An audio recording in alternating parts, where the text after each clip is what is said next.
Mr. Nash, where were you born? I was born in Wise County, Wise County? Texas. When's your birthday? January the 25th, I was born in 1899, January the 25th. 1899.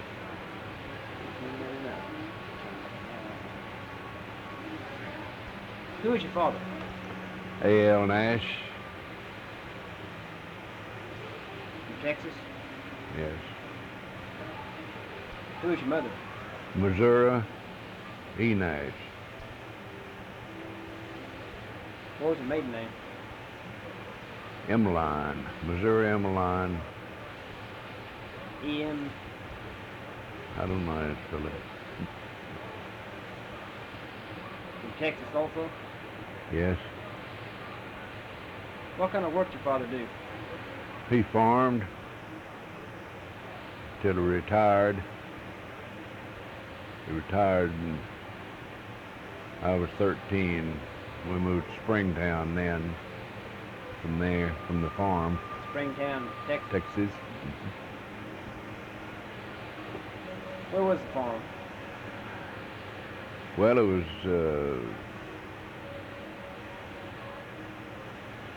was about 12 miles northwest of Springtown.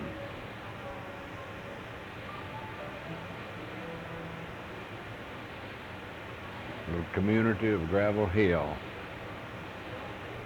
Gravel Hill. Was your father born there in that area? No, they came from Tennessee. How come they came to Texas? He had a brother that came earlier, and they just liked he liked the looks of the country, and he got my father to come up there. Were either one of your grandfathers in the Civil War? Not that I know of.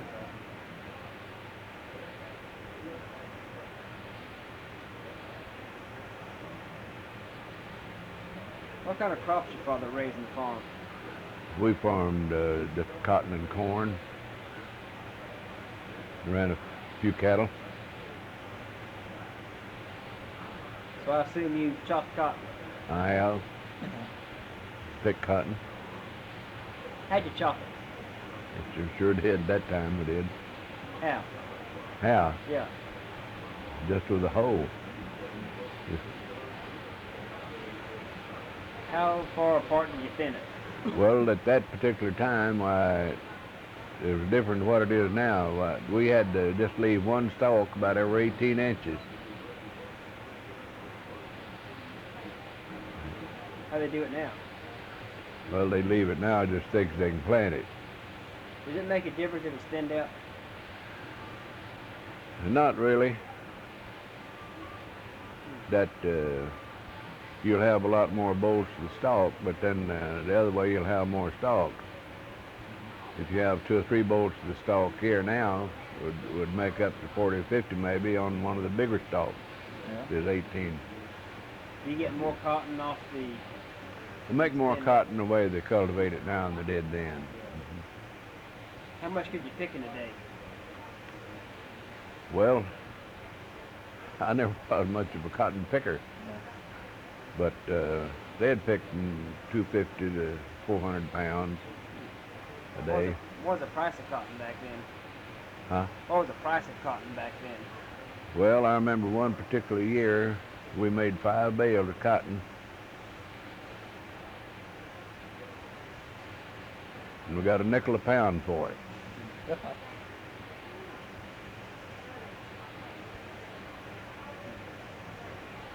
Where was the gin? The gin was at Cottondale, Texas. It's 4 miles east of our farm. And I remember when my father came back when he sold it, he brought back enough flour and sugar and salt, just essentials, seasonings to run us a year. And everything else, why, we raised it on the farm.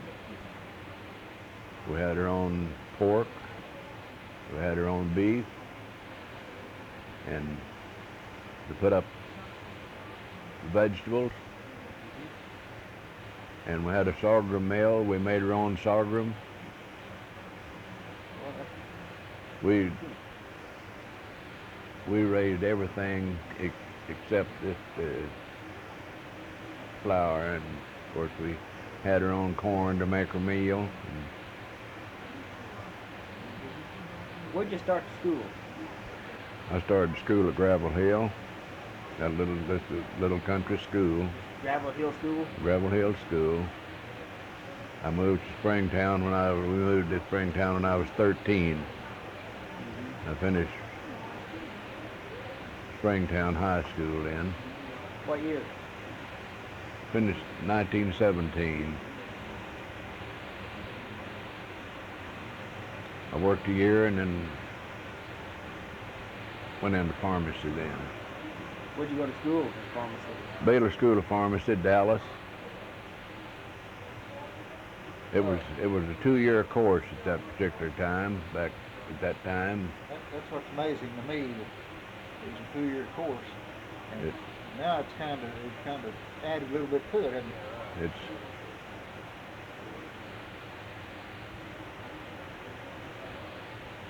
Were there any organized work projects for the war in high school?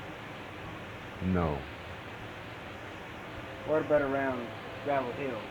No. That's Springtown. On what? Who was head of the pharmacy school at Baylor? Dr. Duncan.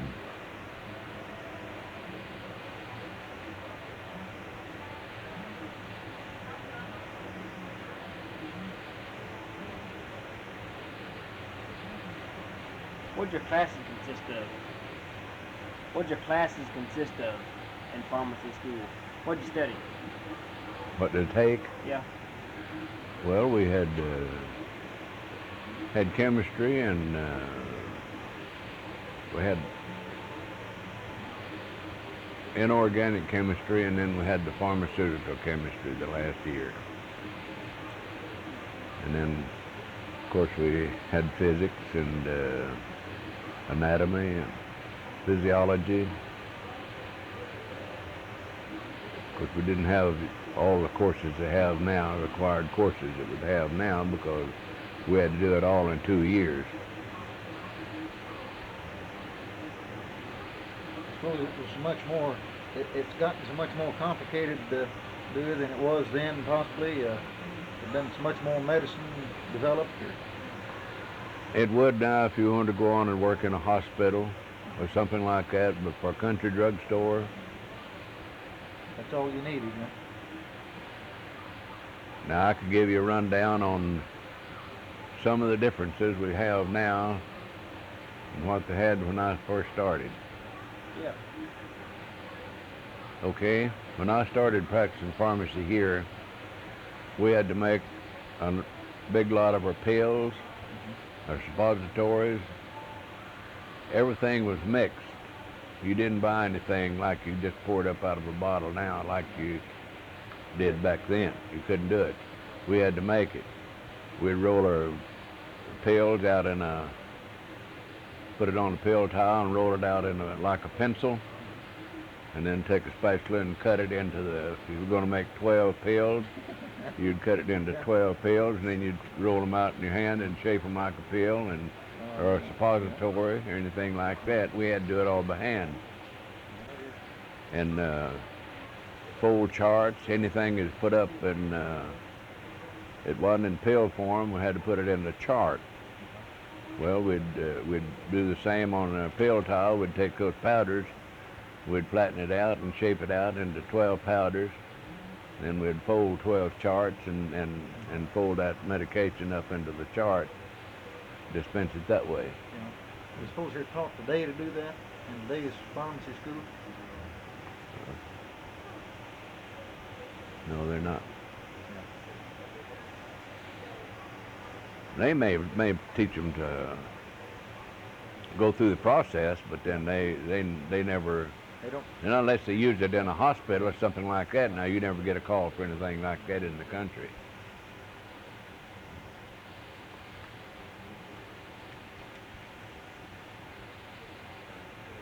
Where you first set up your practice? When I finished school, I worked 2.5 years in Decatur, Texas.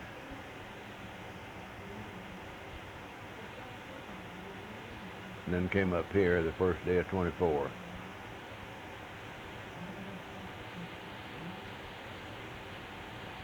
Now you mentioned another fellow. It was a doctor that came with you.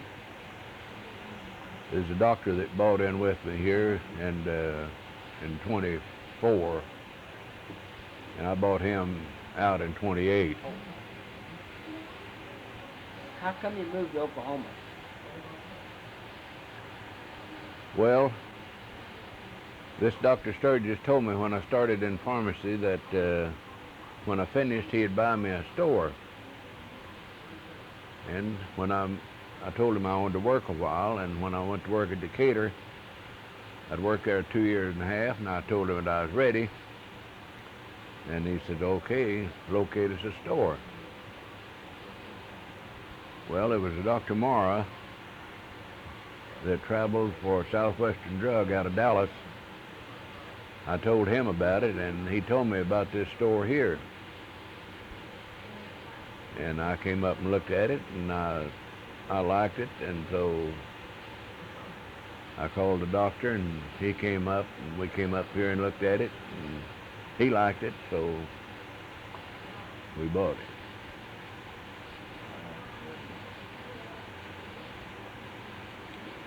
So you and him bought it together? Yes. And I bought him out in 1928.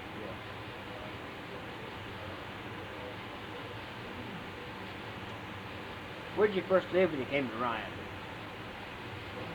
Where'd you live when you first came to Ryan?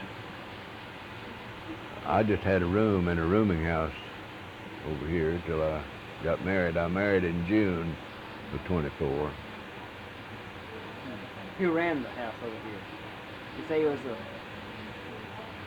Boarding house. boarding house. No, it was just a rooming house where I had a room. I ate over at the cafe. Okay, who ran the rooming house? Grady Epperson ran the cafe, Provence. I had room at Provence home where it really wasn't a rooming house. They just let me have a room there. Yeah. I bought the store from Provence, Oh. and I had a room with them. Good. Worked out pretty good. What did Ryan look like when you first came here? Ryan hadn't changed a whole lot in business right here. Now, when I came here, why, of course, Ryan was an awful cotton country. We had 4 gins and an oil mill. This was a big cotton country. And, of course, now they just got one little gin, and it didn't run this year, 1 gin in the county.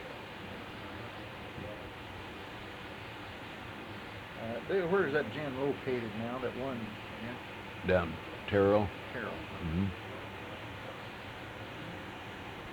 Where'd you meet your wife? I met her when I was working there in Decatur. When did you get married? Married June the 9th, 1924.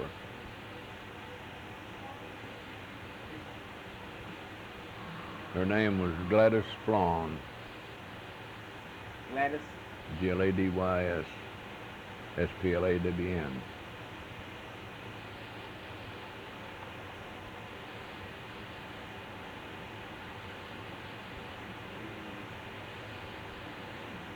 Where was she from? Her home was at Greenwood, northeast of Decatur, about 16 miles.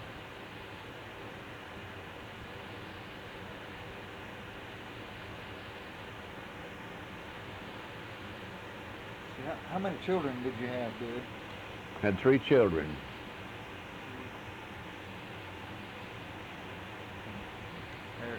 Just name them for the... Kathleen was the oldest, Juanita, and James Lyle. Yeah.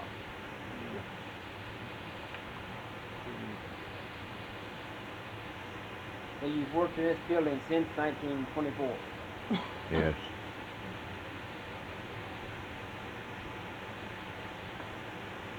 I was going to ask, what's it like to be a pharmacist in a small town like this? Would you do it all over again? Yes, I wouldn't want a store in a big town. I like the community. Everybody knows you. You know everybody. And really the community is depending on the pharmacy more than ever before. I'm sure of that. Everybody knows me, and I know everybody. Yeah. And it's a pleasure to serve a community where you think you're giving good service. A lot of personal satisfaction in It really is.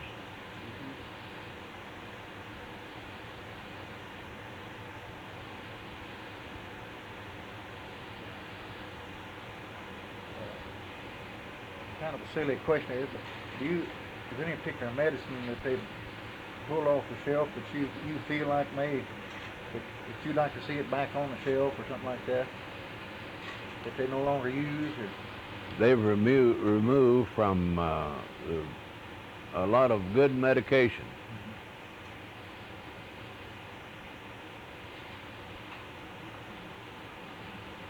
Because it was a combination of drugs. Oh, But it was doing good. They was using an awful lot of it, again, they're getting good results. huh. And now they have removed some that they did have a lot of side effects from, which was a good deal. But there's, I can name half a dozen or more medications that they took off that was really doing a good job. That would be a shame. Did you ever write a letter of protest or anything to that effect? We did, but we didn't do any good. Never hear from them?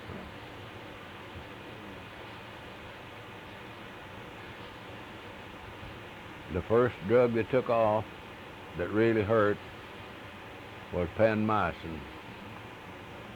And the hospitals and the doctors was using it an awful lot for pneumonia. And it was doing a good job at the hospital. Now there's using it practically all together. Doctors here were using it. And by the way, when I came here, Ryan had 5 doctors. Good heavens. No. And now we have 1. That one? We're proud of him. Yeah, you bet. He's a fine fella. He's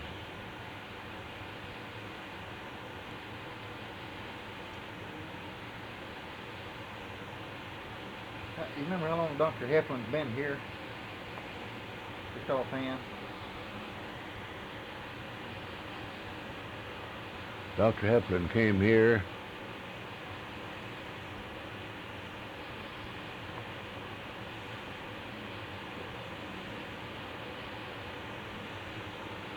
I believe it's 1950.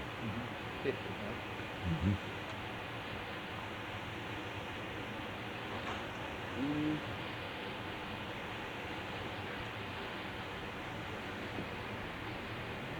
We're not touching on doing maybe something that you might be able to. I don't know what to ask about pharmacists. I don't know anything about them.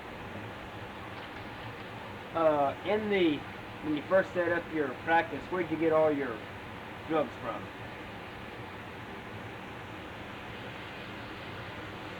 Well, it's either out of Dallas, Fort Worth, or Oklahoma City. Did they still have opium at that time? Have what? Opium on the market? Oh, yes. What did Yes. you use that for? Hmm? What was opium used for at that time?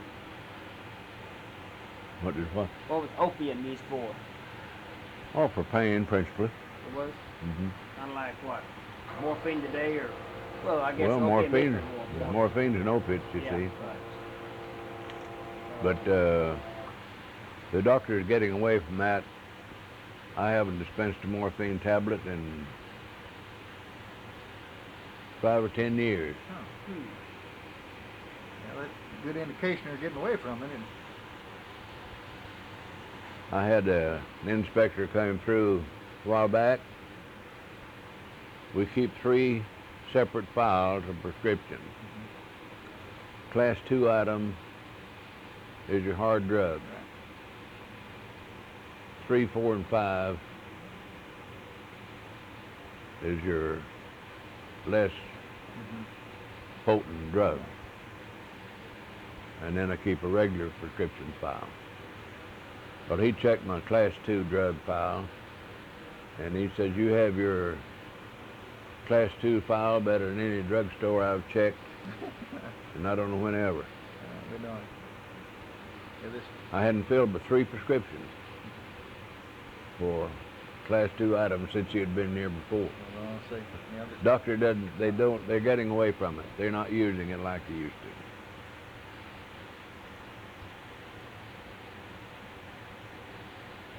well, I remember when I was a youngster working behind the soda fountains, the pharmacists always mixed the Coke or root beer and made the syrup. It was seemed like they made it all back then. And did you make your own syrup? And I didn't make it. I made her scrub all of her syrups from, use the extract in plain syrup to make her some syrup, yes. Made that. Of course, we had curb service back early, you know. I remember that too. They'd drive up the front out there and honk. You'd go out and get your order, and 2 nickel Cokes. You'd come back in and make them, take them out, make a dime or get a dime for it. Especially when it was raining, that's when it'd come Oh, up yeah. home. Yeah. What kind of containers did you have when you first opened up? Drug containers. Prescription bottles. Just bottles, just There's your glass bottle. glass. Everything was in glass. You have any old photographs of your first pharmacy? No, I haven't.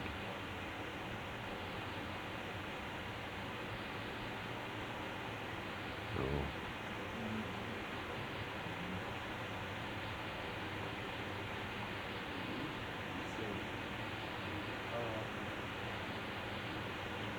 Have you ever been held up or anything like that for drugs? never been held up. I've been robbed 3 times. Well, That's when they got my hard drugs, and after that, a lot of them I never did put back.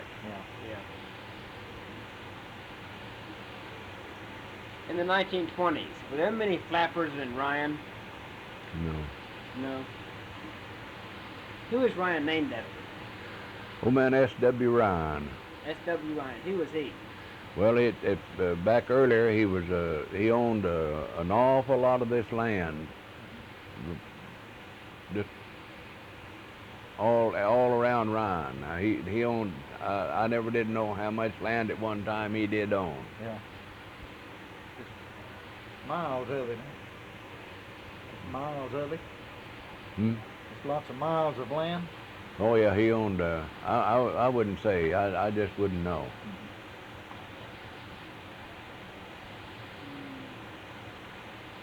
Now, the Suggs lived at Sugden. Sugden was named after Suggs brothers. Well, they owned a spread. Ryan owned a lot of it, but they owned a spread from here to Lawton.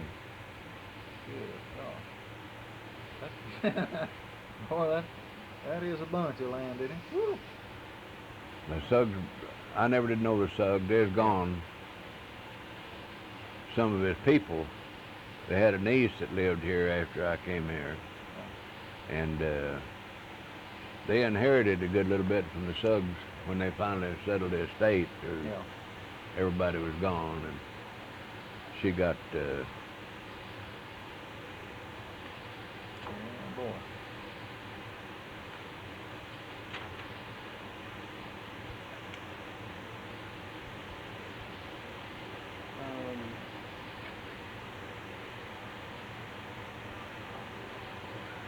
How'd the Depression affect Ryan like every other town, did it have the same effects, you think?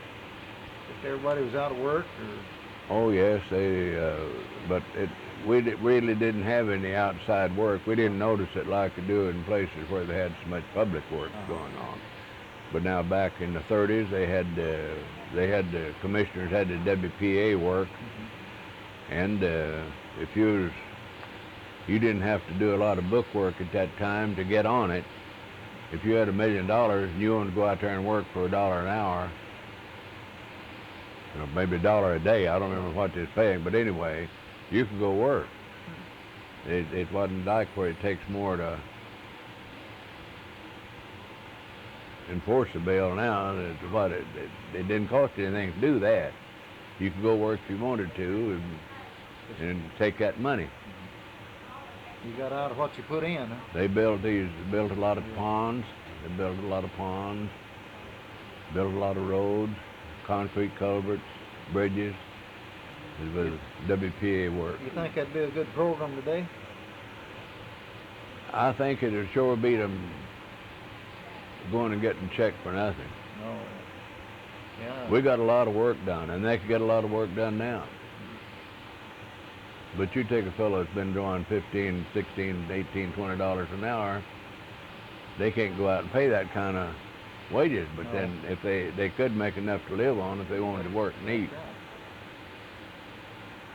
Yes, sir. What about World War II? You do any work for the war effort?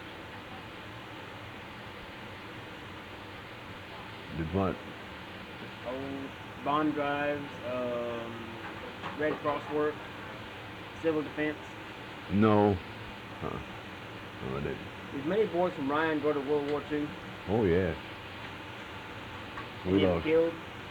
We lost some boys in World War II. Did they ever contact you about joining the Army during the war for pharmacy?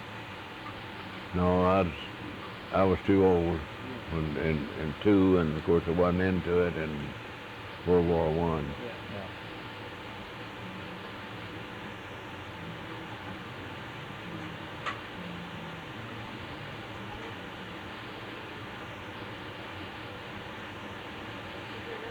No questions?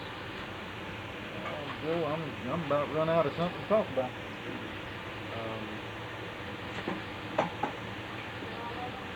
Who were some of the prominent people in Ryan when you first came here? Who was some of what? Some of the prominent people in Ryan when you first came here? Well, of course, the Ryans. There's several different Ryan families, and the Barretts, and the C's, Dennises, Granthams. Are the C's any relation possibly to Governor C? That was from Kingfisher, you know. I just wonder if there's any relation I don't there think possibly. so. I don't think so.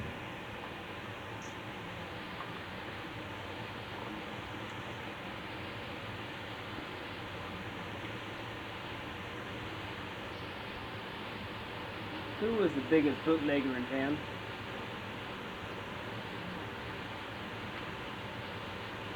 Well, I don't know who you'd call the biggest, but at one time, here in Ryan, we had 17 bootleggers. God. Where'd they hide their liquor? You know? I've had them tell me you go out here at a certain fence post, go 5 posts down, look behind the 5th post, and there'll be a pint there. Where'd they bring that liquor in from? Oh, I suppose Eastern Oklahoma. I never did know. Now, was it regular bonded whiskey? Or No, moonshine? it is corn whiskey Corn whiskey. altogether. Were there stills around here? I bought a farm out here, just at the edge of town out here. And when the old man left, he told me, he said, now you're going to think is somebody had gotten some of the oats. He had about 300 or 400 or 500 bushel of oats in the bin. But he said, now I've got a still buried in the southwest corner of this oat bin. Well, the next day when I went out there, I went down to look, and sure enough, it was clear to the floor right in that corner. And later then I looked down in the old concrete cellar, and there was one of the coils hanging up. And he told me then, he said, I knew he had it, and I'd gotten some from him, but he said, now you'll have to wait till this boy comes through to get it. Well, okay, I'd go out there the next day. Yeah, he now out here in this little house, there's some concrete vats, about 5 by 5. Said there's 5 of them. It's about 2 feet deep. Yeah. That's where he made his mash. That's where he kept it in there. And so I hadn't seen it till after he left, of course, and I went out there and looked. And sure enough, it's covered up. He covered it back up, but then we dug down there, and they're still there. Oh, but Yeah. And come to find out, he'd been making this whiskey all the time and claimed that this boy was bringing it into him. Yeah. I'll tell you something strange now. I went farming back in the 40s. I farmed a lot of cotton. But before that, well, they picked everything by hand then, see. Well, these cotton pickers, people would come up from eastern Oklahoma, bring their family to pull bowls. If there was 8 in the family, say, the third day they was here, it'd be at least of them go to chilling. Maybe not come over 200 miles. But I bought gross chilled tonic, eucalyptus, everything that was used for a chill. I just bought gross after gross of it. They could take that for a week or so and never have another chill. But by the third day when they come here, 2/3 of them would have a chill. Well, that's hard to imagine. You can't just coming from say 200 miles east over here, eastern Oklahoma. What do you suppose it would cause that, Joe? Just coming that distance now would, I'll guarantee you that every one of them nearly go to chilling. But then just 3 or 4 days and they got over it, well, they wouldn't. Maybe it's a little more humid over there and get over here where it's not so humid or something like that. That's too deep a question now. I just wouldn't know. But maybe, it was strange, I'll tell you that. Maybe someday somebody will come up with the answer. That had happened, you know.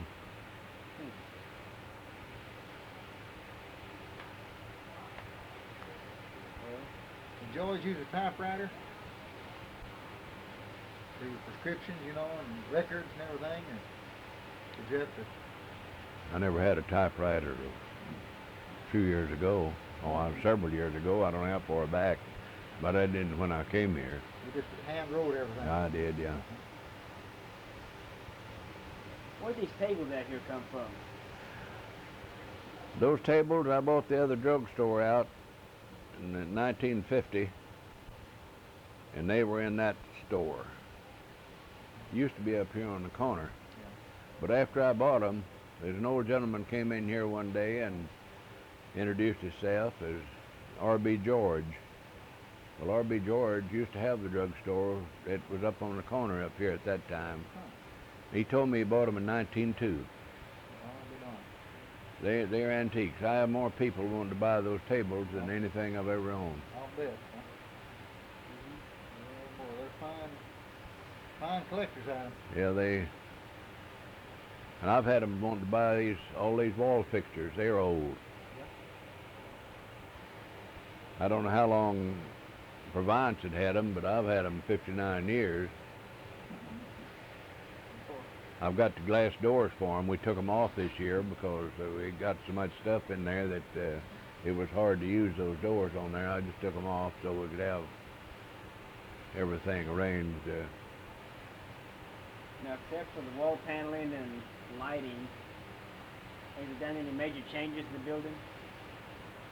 I put up a marquee and redid my front and lowered the ceiling and put up the paneling. Does this have the old tin ceiling? The pressed tin ceiling? Yes, it's about 5 feet above this. Still up there? Oh, yes.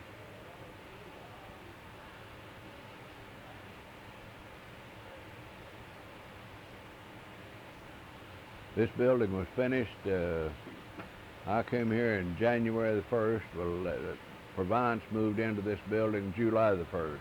He'd been in it 6 months when I came here, and he had a 5-year lease. I took up his lease, and then when that was over, why, we just never did lease. Yeah. Of course, I bought the building 10 or 15 years ago, but I just happened to think of something. I mean, it just dawned on me that in my younger days or experience at drugstores, when we'd come in, just walk in the front door, go in, you get some of the darndest smells in a drugstore because of the different medicine mixtures and things you had to mix. But today you don't smell that. well, no, you don't handle that stuff like you used already to. mixed. Yeah. That Did you say you had the old soda fountain? yes. No Coke. Best Coke's going there. You can't buy this kind. Yeah. No Coke. No, thank you. I just make them and sell them. I don't. Yeah. Let's see.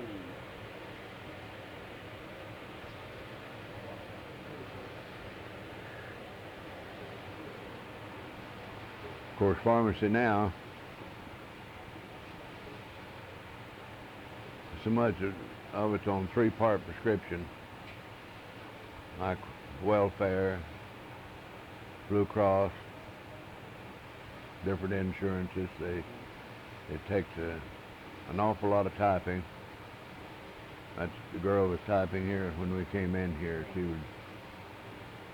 Did you have all the stringent records back when you first opened up that you have today? You have to keep records of who you sell drugs to and all this. When did all that record keeping start? Well, really, we don't have to keep a record now, except on our narcotics.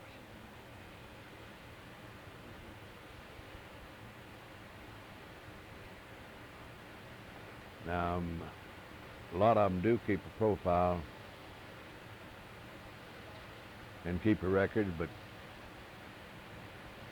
just being a girl, and we just really didn't have time to keep it all going and got behind. I did keep one, but we couldn't keep it up. But I'm figuring on another way to do it, and I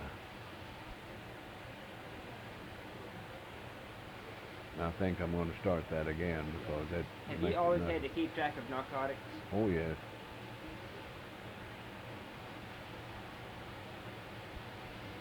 How are narcotics delivered nowadays? What? How are they delivered? Oh, we just get them with a regular order. Mistletoe. What about when you first opened up? Do you Well, have any security precautions you have to go through when you get these delivered? no, Ever have any trouble with losing orders?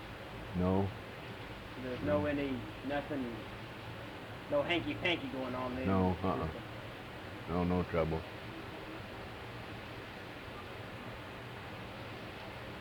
I don't have anything else.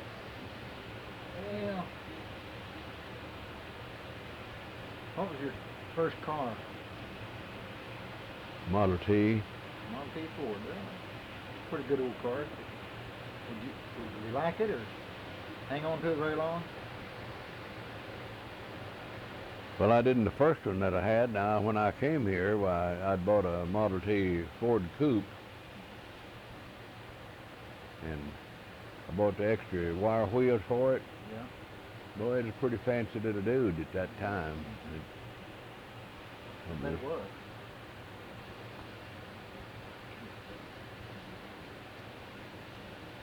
How many kids do you have? 3. 3? How many grandkids? 1, 2, 3, 6. 6. How many great-grandkids? 1.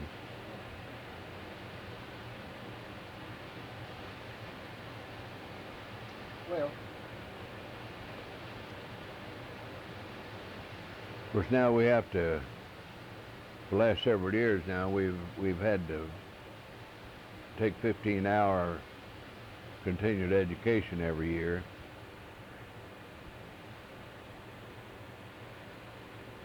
I get that in September and October. But Where do you go for that, dude? well, I generally, I'm going to Ardmore. I can go to Lawton. Some places out of Weatherford, they get all the 15 hours in 2 days. I see. But Go ahead and get it over with. yes, but it's far up there.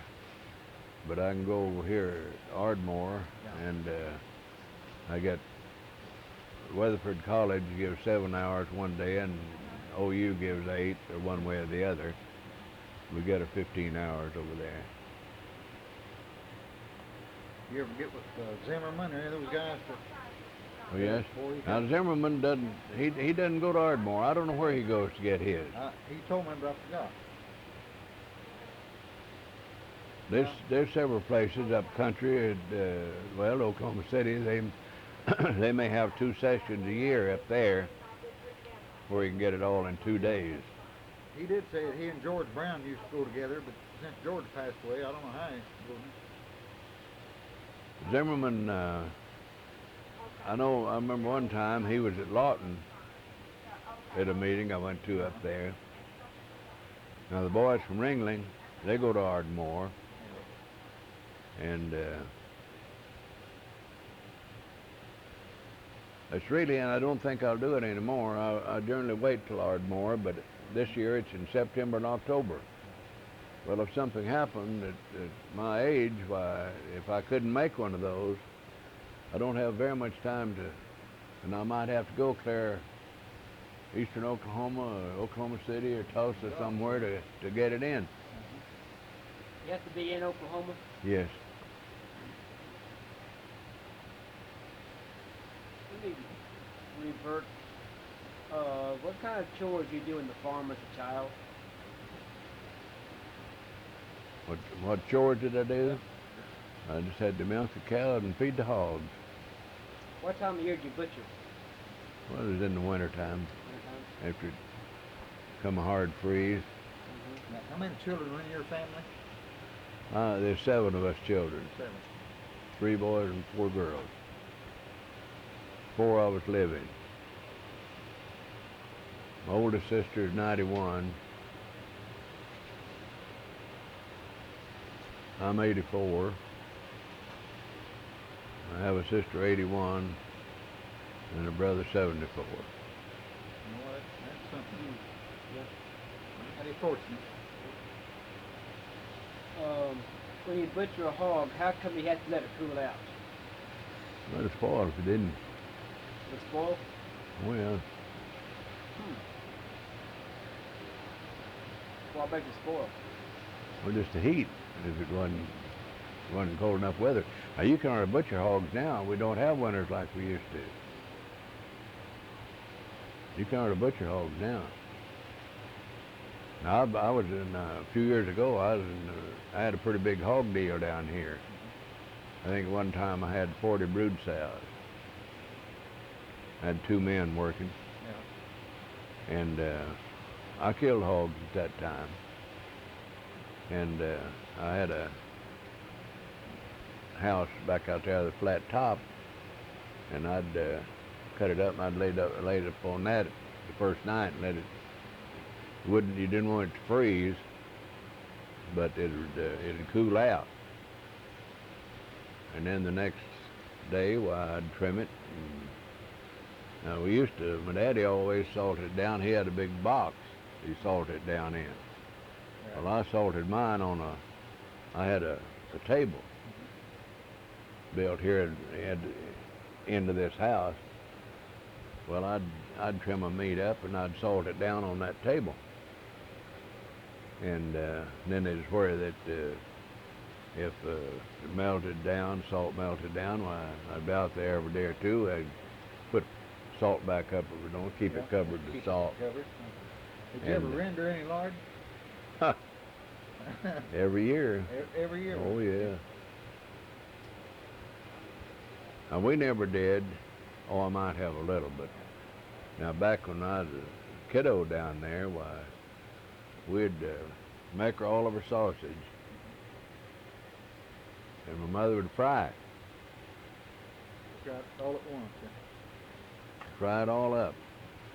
Had 5-gallon crock jars, and we'd fill it with that sausage, and it'd melt this lard and pour in on it, and that would seal it.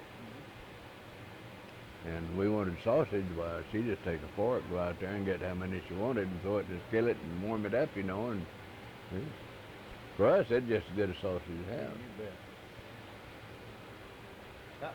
How does it compare with today's sausage, you think? Oh, well, I didn't think at that particular time that you could buy sausage like that. You can put that piece of that sausage in a hot biscuit, you know, and open it up, and boy, on your bread, it'd just be brown gravy on it, you know.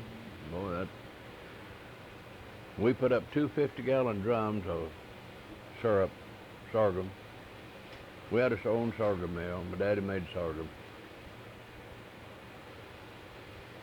You go out there and had a big old spigot you'd open there, and that big round. Well, it may be directly to start running, you know. And then you got all you wanted, you just cut it off there. But boy, now it was sorghum. We used ribbon cane, and had another cane that made pretty good syrup with an orange top, they called it. But we used seeded ribbon cane. It wasn't like a ribbon cane they grow ribbon cane syrup from now, but they called it ribbon cane at that particular time. And but it sure did make good syrup. And how do you make sorghum? Well, we had a mill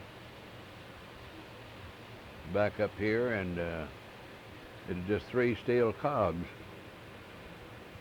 and you run this. I say 3. I've seen them 3. This may just had 2. I don't know. You run those stalks through there and to squeeze that juice out. And we had a screen over this barrel, and you run into that, and there wasn't any trash or anything get in the juice. Yeah. Well, the juice then would run down the line down to where the vat was. Well, that vat had, I believe it was 7 partitions, and had a paddle, not a paddle, but a deal like that on the end of a cane that he could push that syrup, that juice out, you know. Well, he had trap doors.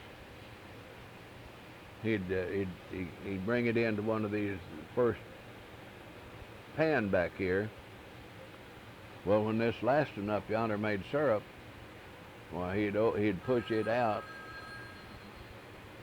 and then he'd close this, open this gate, and he'd let this next push this other down, and it'd go into that vat, see? Yeah. Kept doing that till he'd bring this last one down, and he'd run in some fresh syrup back here. Or fresh juice. Yeah. We had... quite a process, wasn't it? Quite an operation. I was feeding the old mill there one day, and this old kid came up, or a man, and he said, "I want a drink of that juice." Of course, you could chew that ribbon cane, you know. It was so sweet and good, you know. And I said, "Yeah." I said, "Take this cup and get you some there." Well, he just took the cup, caught him some of that juice, you know, and he just thought he could just drink it, you know. I knew what was going to happen. It doesn't taste like that when it does when you're chewing it. If you just kind of touch it to your tongue, just the same about a little bit of juice like you do when you chew it out, well, it's real sweet. But you put a bunch of it in there now, it's just like taking medicine. I'll bet. It's a different flavor. Oh, it wasn't. You couldn't. You just couldn't take it. That's all.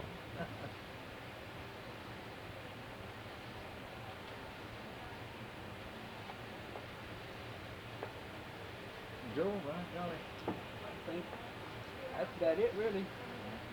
Well, I really don't think I've helped you a whole lot, but You'd be surprised, by golly. Dewey, how it's gonna help out. yeah.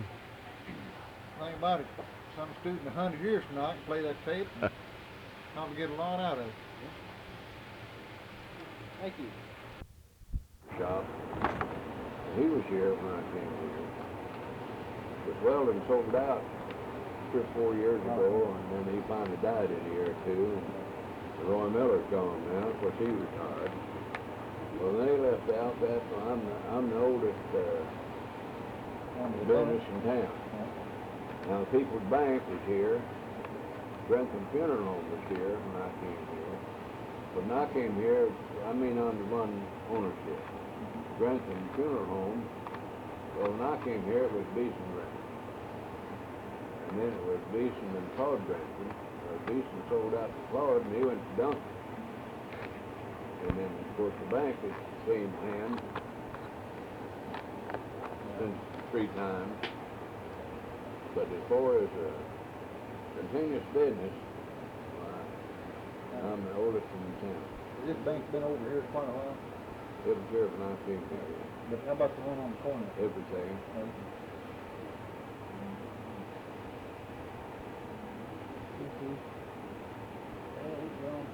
Get on to the next. Thank you.